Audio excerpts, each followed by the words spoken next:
pour Félix Tshisekedi, il faut bien sûr réviser la Constitution. Alors, je commence avec vous, Adélard Koufi. Vous avez suivi, comme tout Congolais, cette question de révision constitutionnelle. Qu'est-ce que vous en pensez? Merci beaucoup.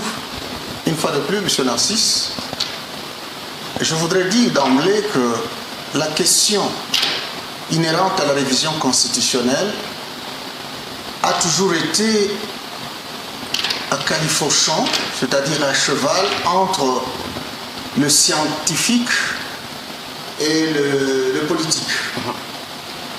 C'est pourquoi vous verrez que le dossier est traité beaucoup plus avec certaines inclinations, penchants. Et si on ne fait pas attention, on risque vraiment de trop glisser dans le chauvinisme et ça risque de préjudicier même le débat en question. Donc, ce que je voudrais dire ici, permettez à ce que je puisse aborder la question sous deux angles, deux facettes. Allez-y. Premièrement, sous l'angle, je dirais, sociologique. Sous l'angle sociologique, nous sommes dans le domaine de la science, comme je le dis. Je pense que là, il faut dire tout simplement que chaque constitution au monde vise vraisemblablement un développement. Le développement de ce pays-là. C'est ça, en un mot, c'est cela. Or, le professeur Kizerbo dit, on ne développe pas, mais on se développe. En d'autres termes, il met beaucoup plus l'accent sur la mentalité. Donc il faut démentaliser en quelque sorte le Congolais d'abord et il faut aussi, en plus de ça, accéder à la nouvelle citoyenneté. Pourquoi? Puisque croire au jour d'aujourd'hui que c'est la Constitution qui bloque avec cette litanie, ce chapelet de problèmes qui s'érige en goulot d'étranglement, comme vous venez de les énumérer ici, croire que c'est la Constitution qui est à la base de ça, je crois que non. C'est faux, ce n'est qu'un subterfuge, un échappatoire de la part du président de la République, qui malheureusement a commis aussi le péché, il faut le dire, d'aller faire une telle déclaration en dehors du pays. À l'extérieur du pays. Lui qui est le candidat congolais, le vrai Congolais, vous vous souviendrez, les Congolais n'ont pas encore soldé de leur tête le mot de campagne ici que nous avons eu, comme quoi il y avait de certains candidats, entre autres Moïse Katumbi, qui était considéré comme le candidat de l'étranger. Mais le candidat de l'étranger est ici, il fait ses déclarations ici, tout se passe ici, il fait son chant, etc.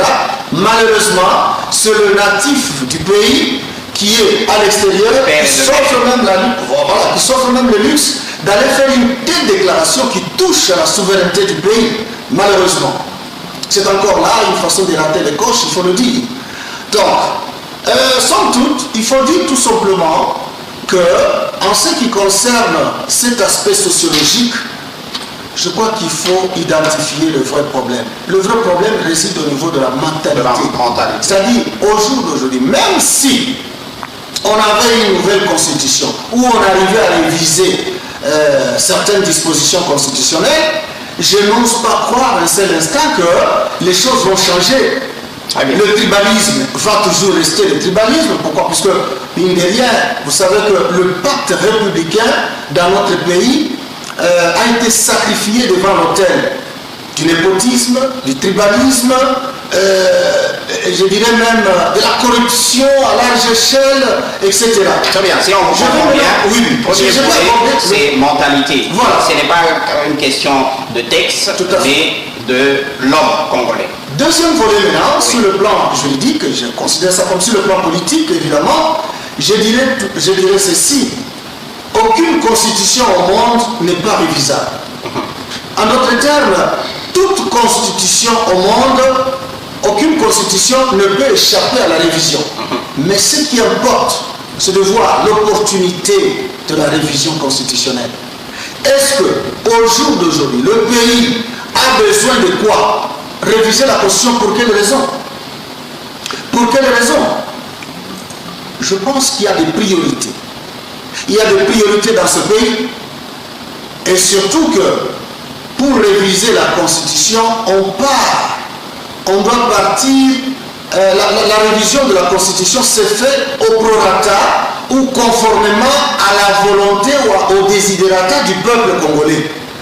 Est-ce que le président de la République a eu le temps de pouvoir consulter d'abord préalablement ce peuple pour savoir qu'est-ce que ce peuple veut au juste? Le peuple a besoin de l'emploi. Dans sa tournée en Europe, il y a eu des questions notamment de la diaspora par rapport à la double nationalité. Monsieur Narcisse, directement à la Constitution. C'est le peuple aussi. Quelle catégorie il a consulté par rapport, ça peut sonner sous forme de chantier évidemment, mais quelle catégorie? Il faut qu'on nous dise, il faut qu'on définisse. Même lorsqu'il est question d'aborder un travail scientifique, je crois qu'on est un peu, je dirais, ferme en ce qui concerne l'échantillon à tirer. Sinon, si on ne tire pas un échantillon conséquent par rapport à la thématique abordée, eh bien, à ce moment-là, on risque de faire un travail biaisé, un travail qui ne va pas donner le vrai résultat.